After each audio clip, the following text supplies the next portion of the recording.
I really hope this is working. I just played with this mic for about 20 minutes, so here's hoping that it's actually recording. Anyways, welcome back to my channel. I have been seeing this video idea kind of float around YouTube, so I thought I would hop on board. So today I'm going to be talking about the best and worst reads so far for me this year. And I say for me because everybody's book taste is so different, and I think that's so great. So if I loved these books and you hate these books, please don't judge me. And if I hate these books and you love this book, so not personal, totally valid. It's just my opinion. So I have 7 books that I have on my best of 2024 so far. These are all 5-star books in my opinion. Starting at the beginning of the year, my first read was The Housemaid by Frida McFadden. I loved this book. It's just a short little thriller. I love thrillers that are around 300 pages. Any more than that, and I feel like we kind of get lost. We're developing the characters a bit too much. It was a fast-paced read. I thought the main character was likable enough and also not super ditzy. I know with some thrillers, that's my biggest pet peeve is when they make the main character just so oblivious to everything that's going on around her, which I will talk about again once I get to my least favorite. My second and third 5-star read of this year was the first and second books of the Throne of Glass series. I have finally caved and started it. I regret to say that I have been plateaued at the tandem read for about 2 months now. I've been trying to get through it. There's just so much book. However, the first 2 I read so quickly. I would be surprised if I read either of them for more than 2 to 3 days at a time. I highly recommend trying Throne of Glass, even if it seems a little intimidating. I didn't start with The Assassin's Blade. I still haven't read that one. I wish I read it first. And it's also the shortest. So if you're looking to kind of tiptoe into the series, definitely start with that one and then jump into Throne of Glass. There's so many different ways you can read this series. Do whatever works best for you. I'm probably going to read it last just because I like reading in the order of release date. The second book is Crown of Midnight, and I loved this one. If I'm not mistaken, I believe this book really focuses around Dorian, and I am a Dorian girly. I love him. I think he's the most lovable little character out of this series. So if you get through Throne of Glass and he's kind of a pull for you, I would highly recommend jumping straight into the second one. My third 5-star was from June, and that was another Frida McFadden book. I've been kind of binging all of her books this year. Never Lie follows the story of a guy seeing his therapist. It's also a thriller, very fast-paced. I feel like the plot twists in this book were appropriately called for. Next up is kind of a funny one.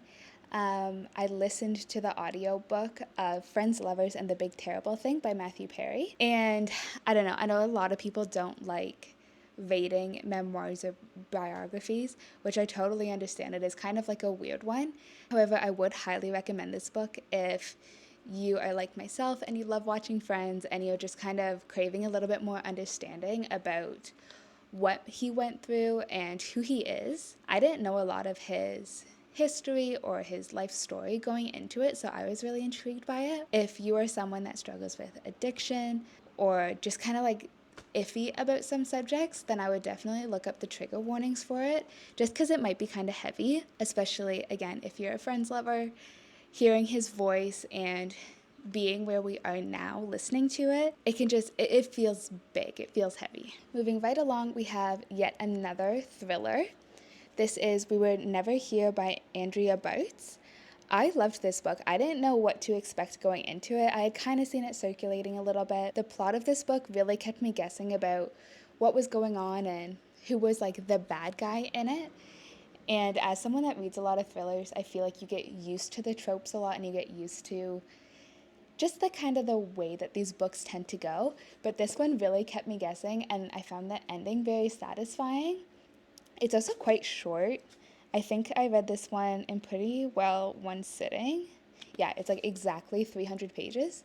So again, if you're looking to just kind of get into thrillers and want to tiptoe your way in, I would highly, highly recommend this book. And finally, for my best for this list, I think this is going to be one of my top favorite books of the year. I think about it all the time, and I know it's well loved on Book Talk, but it is The 7-Year Slip by Ashley Poston.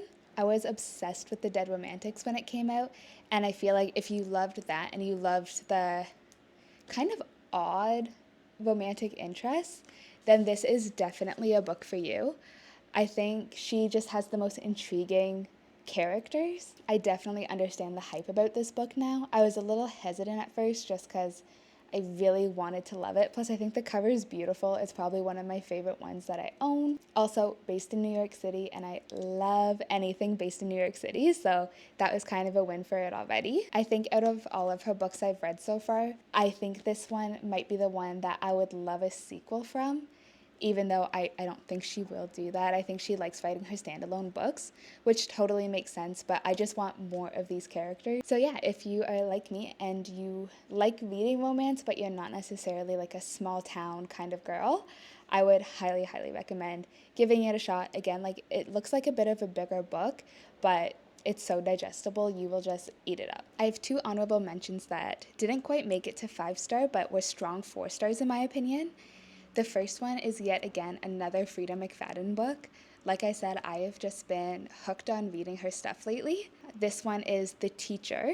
Again, in typical Frida McFadden fashion, full of plot twists, very fast paced. I believe most of her books are on Kindle Unlimited as well. So if you just kind of want to start with one of them, I would highly recommend The Teacher before going into the Housemaid series, just to like see if you like her writing style. The thing that didn't make this a 5-star for me was some of the plot twists just seemed a little like uncalled for, which is a big critique that she seems to be getting about some of her books, which I will get into a little bit more later. My next honorable mention is the first book of Liz Tomfer's The Windy series. The Windy City series. Oh my gosh, that was so hard to say. Mild High. It follows Xander's and V. I fell in love with these characters right away. I feel like the book is really fast paced. I believe it's about 450 pages, which to me is kind of a long romance book. However, there's lots of characters that you kind of fall in love with and that you bond with. I'm currently reading the second book of this series, which is The Right Move. I'm also really enjoying it. It follows Ryan and Indy. I definitely get the hype about this series. The second one isn't quite as addicting to me as the first one, but I'll probably continue with the series because it seems to like kind of change tropes as they go along. It's kind of similar to the Twisted series, where you follow one character and then they kind of branch off of that, like a big friend group kind of thing. So if you like kind of seeing like cameos of previous characters, I think it's a really exciting series to jump into. Now, moving along to some of my least favorite books that I've read so far, I'm going to start off with Spencer Cates' In a New York Minute. I had so many high hopes going into this book. Again, I love New York. I love anything based in New York. Unfortunately, I think just knowing that it took place there was what carried me through this read. I don't remember the characters. I haven't really thought about this book in a good light since reading it. I did end up rating it 2-star. Again, I think that primarily came from just New York and New York references in it. I like when people talk about New York and you can kind of like picture which street they're on, or if they're throwing in kind of like those bigger touristy kind of things. However, if you are looking for fast-paced, plot-driven, I would probably skip out on that one. My next least favorite that I've read so far is The Murder After the Night Before by Katie Brandt. She is also the author that wrote How to Kill Men and Get Away with It, and this was one of my top favorite reads from last year, so I was really disappointed when I didn't love this second book. They're not connected at all. It's another standalone. However, I feel like the perspective in this book just wasn't as entertaining. I also found it quite slow. It kind of crawled along for me. I definitely read it for much longer than intended to. Her first book was a 1-session read for me, even though they feel pretty hefty. The second one was about 330 pages, which for me, it was a bit much. I don't think we needed all of that. It kind of plays more like a mystery than a thriller, and I went into it hoping that it was more thriller vibes, so maybe that's on me for not reading the back. However, I probably would pass on this book again. It's not one I think about at all. I also think this is one of those books where I found the main character a little bit too oblivious. I could be wrong, but I do believe that was a takeaway for me. The next two are going to seem really conflicting with a lot of my favorites from this year so far, but they are two from Frida McFadden. The third book of the Housemaid series, The Housemaid is Watching, and also her book, The Surrogate. I feel like I can talk about both of these at the same time because I left with the same takeaway of just like unnecessary plot twists, and the main character just was too oblivious. It was kind of painful. It really made the book feel drawn out for me. I had really high hopes for the third The Housemaid, and unfortunately, like reading through the Goodreads afterwards, I think I'm not alone in the opinion that this book just is so far away from where the series started, and the main character is just getting more and more oblivious as it goes on. So unfortunately, I do kind of hope that this is where she leaves the series and we can just kind of enjoy the first and second book and pretend that the third didn't happen. And for The Surrogate, I was so hooked on the idea of the plot. However, it just didn't deliver for me. I just thought the main character just needed to think a little bit harder, and the other the guy in it, or the love interest, I guess, just was not good to me. I didn't see what she was so worried about with losing him. I just found him kind of insufferable, her kind of insufferable, and I hate to say it because, again, I love a lot of her books. However, these two were just pretty big misses for me. And my least favorite book that I've read so far in 2024, I am so disappointed about. Again, this is a repeat author. Unfortunately, it is a novel love story by Ashley Poston. I was so looking forward to this release. I love the cover. I love her writing style.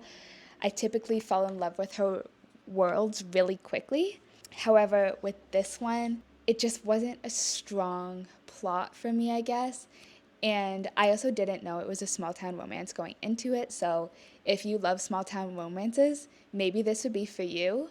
I don't think she wrote this book for the plot. I think she wrote this book as a love letter to romance readers, romance books, and a love letter to just having a favorite author, which she is definitely one of mine. So I don't know, I go back and forth. I rated this book a 3-star, which is pretty much on par to the Goodreads reviews as well. I have to say, even though I didn't love the plot of this book, it's a very easy book for me to kind of visualize, and I do think about the world and the premise of this book quite often. It just wasn't very entertaining.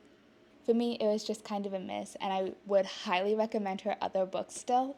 I'd like to read some of the other ones that came before The Dead Romantics. I haven't read a lot of her early work. However, she kind of keeps following this contemporary romance style, I'm sure I'd love a lot of them. However, a novel love story, a little slow, not very plot-driven. Okay, well, those are some of my best and worst reads of 2024 so far.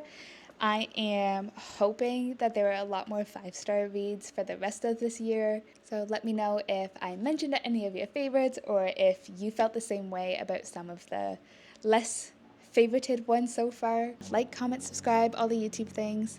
Thank you so much for listening, and I'll see you in the next one.